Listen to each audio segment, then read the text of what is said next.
আলু ছিল না বাসায়, তাই আমি এভাবেই করছি।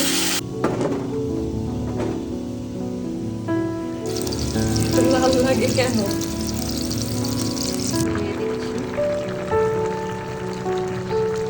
হচ্ছে তেল সহ মাংসগুলো দিয়ে দিই। আসসালামু আলাইকুম এভরিওয়ান, কি অবস্থা সবার? চলে আসলাম রান্না করার জন্য। লাউ রান্না করব, তো আপনাদের সাথে একটু শেয়ার করছি। কি অবস্থা সবার, কে কেমন আছেন, কোত্থেকে আমার ভিডিও দেখছেন একটু কমেন্টে জানান। এই তো এখানে চিকেন রান্না করব, লইট্টা মাছ রান্না করব, আর হচ্ছে যে লাউটা রান্না করব সেটার খোসাগুলোকে কেটে নিয়েছে, খোসাটা ভাজি হবে। আর হচ্ছে এই তো ইলিশ মাছের মাথা ভেঙে লাউ রান্না হবে। তো পাশে থাকুন, দেখুন আমি কিভাবে রান্না করি। এখানে লাউর জন্য মশলা কষাচ্ছি, যা দেই হলুদ মরিচ লবণ।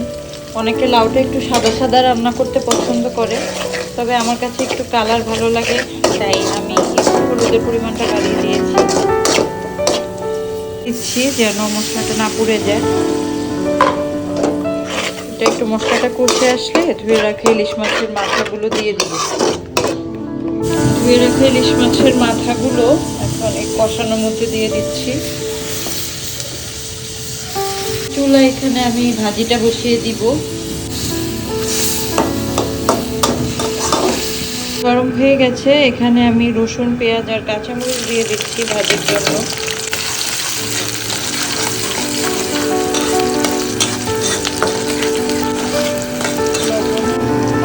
হলুদের গুঁড়ো দিয়ে দিচ্ছি, সামান্য পরিমাণে দিব একটু কালারের জন্য। গুঁড়া মরিচ ভাজিতে একটু ইউজ করব না। কেটে রাখা লাউয়ের খোসাগুলো দিয়ে দিচ্ছি।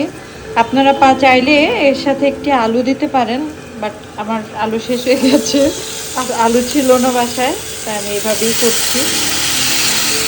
যেহেতু আমি বাসায় বাচ্চাদেরকে নিয়ে একাই থাকি, সাফার বাবা সকালে চেম্বারে চলে গেলে আস্তে আস্তে রাত হয়ে যায়, তো দেখা যায় যে আলু পেঁয়াজ যাই বলেন তেল বলেন শেষ হয়ে গেলে হঠাৎ আমি যে নিচ থেকে যে আনবো দুইটাকে রেখে যে আমি কোথাও গেলে দুইটাকে আমার নিয়েই বের হতে হয়, তো দেখা যায় আর বের হই না। তো সাফার বাবা আসা পর্যন্ত ওয়েট করতে হয়। তো আজকে আমি আলুর অভাবে এখানে ভাজিতে আলু দিতে পারিনি, এভাবেও মজা হয়, আরেকদিন করেছিলাম। দুই তরকারি বসিয়ে দিয়েছি, এখন হচ্ছে আমি লইট্টা মাছ রান্না করব। তো এগুলো ধুয়ে রাখা আছে, এখান থেকে অল্প পরিমাণে একটু মাছ নিয়ে নিব, হাতে মাখিয়েই রান্না করব। লইট্টা মাছটা আবার আমাদের বাসার সবার পছন্দ। তো এদিকে আমি মাছগুলো ধুয়ে নিয়েছি, এখানে হচ্ছে হলুদ মরিচ ধনিয়া জিরা, তারপর হচ্ছে একটু আদা রসুন দিয়েছি, পেঁয়াজ দিয়েছি। এই তো সব কিছু দিয়ে এখন হচ্ছে এগুলোকে ভালো করে মেখে নিচ্ছি। সুন্দর করে মাখাতে হবে, একটু সময় নিয়ে মাখাতে হবে, কারণ মাখা তরকারিগুলো মাখা যত ভালো হবে তরকারি তত মজা হবে। লইট্টা মাছের ফ্রাইও খেতে কিন্তু অনেক মজা। তা আমার শ্বশুরবাড়ির লোকজন যেহেতু চিটাগাং ফেনীর দিকের, তো ওনারা দেখেছি, মানে আমার শ্বশুরবাড়িতে এসে আমি দেখেছি লইট্টা মাছও খেতে পছন্দ করে। আমার বিয়ের আগে আমি কিন্তু আসলে এত লইট্টা মাছ কখনো খাইনি। এই তো মাছগুলোকে ভালো করে মেখে নিচ্ছি, সুন্দর করে মাখতে হবে। আপনারা লইট্টা মাছ খেতে পছন্দ করেন? আমার মতো এভাবে একদিন ট্রাই করে দেখবেন, অনেক মজা হয়।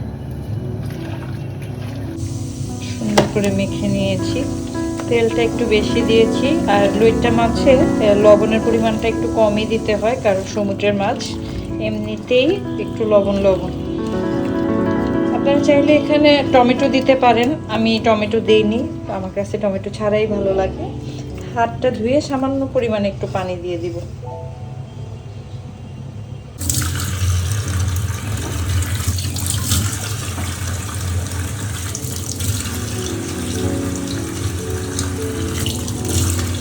মাছ থেকে পানি উঠে, তো বেশি পানি দিব না, পরে আবার মাছ নরম হয়ে যাবে। এদিকে আমার ভাজি হয়ে গেছে, সবুজ সবুজ লাউটা একদমই কচি ছিল। তো এই তো একটু ধনিয়া পাতা দিয়ে দিব। আমার ধনিয়া পাতা কাটা ছিল আগে থেকে, একটু বাড়িয়ে দিচ্ছি, শীতের সময় তো ধনিয়া পাতাটা একটু বেশি দিলে খেতে মজা লাগে।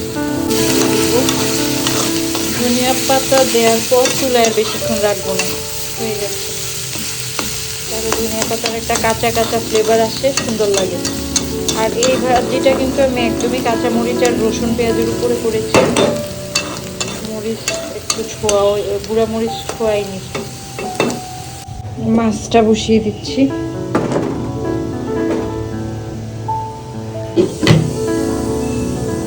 আঁচটা বাড়িয়ে দিলাম।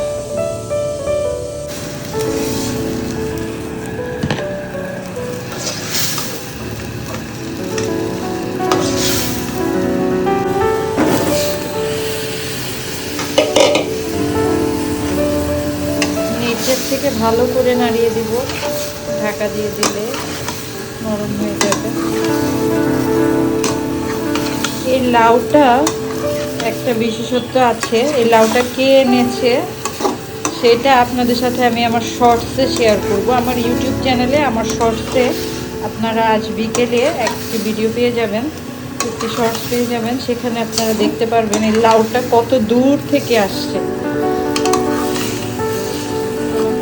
নাড়িয়ে দিলাম। চুলাটার এক পাশে আগুন, এই সব আগুন একদিকে। রসুন পেস্ট শেষ হয়ে গেছে, অল্প পরিমাণে একটু রসুন পেস্ট করে নিব হবে, তো রসুন পেস্ট করে নিচ্ছি, খেয়ে নিব। যেহেতু ফার্মের, আমি একটু মরিচ দিব, সাথে দিয়ে দিলাম লবণ। এগুলোকে এখন ভালো করে মেখে নিব। আসলে গুঁড়া মরিচটা অনেকে দেয় না, বাট আমি দেই, হচ্ছে আমার কাছে গন্ধ লাগে। আর মরিচটা দিলে আমার মনে হয় যে গন্ধ লাগে না। আর বাচ্চাদের যেহেতু ঝাল খেতে কোনো প্রবলেম নেই, ওরা স্পাইসি লাইক করে। লাল লাল করে মেখে নিয়েছি, 10 মিনিট রেখে দিব, তারপরে ভেজে নেব। মাংসটা ভাজার মধ্যেই আসলে 85% সিদ্ধ হয়ে যাবে, পরে জাস্ট কষিয়ে নেব, একটু মাখা মাখা ঝোল হবে। তরকারি হয়ে গেছে, নামিয়ে নিচ্ছি।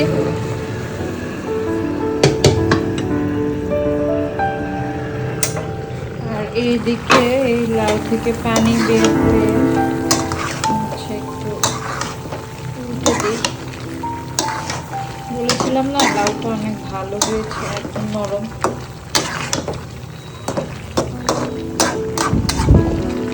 ফার্স্টে মনে হয়েছিল না অনেক মশলা, দেখুন একদম ঠিক হয়ে গেছে এখন। এখানে আমি কিছু আস্ত জিরা টেলে নিচ্ছি।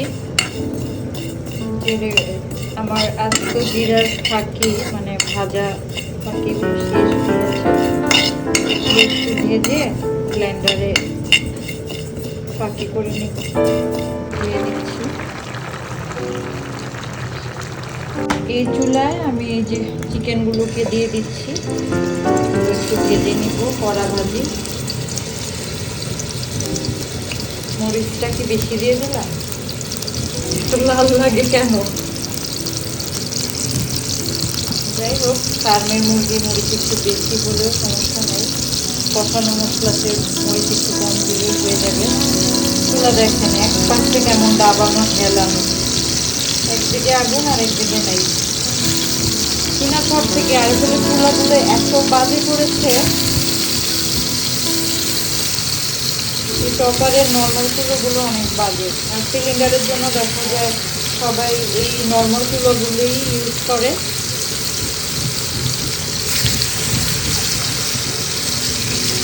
কোয়ালিটি আগে থেকে অনেক বাজে করে চলছে। দিয়ে সব ফ্রাই প্যানে দিয়ে দিলাম, ভালো করে ভেজে নিব। দিয়ে দিয়েছি, লাস্ট নিচ থেকে একটু নাড়া দিয়ে দিচ্ছি, তো নামিয়ে ফেলবো।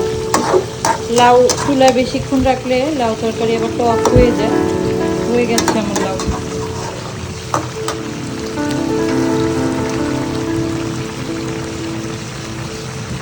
জিরাগুলো এখন হচ্ছে একটু গ্রাইন্ডারে গ্রাইন্ড করে নেব। পেঁয়াজ, গরম মশলা, আদা রসুন এগুলো একটু ভাজা ভাজা করে এর মধ্যে দিয়ে দিচ্ছি হলুদ, মরিচ, ধনিয়া, জিরা, লবণ। একটু নাড়িয়ে নেব।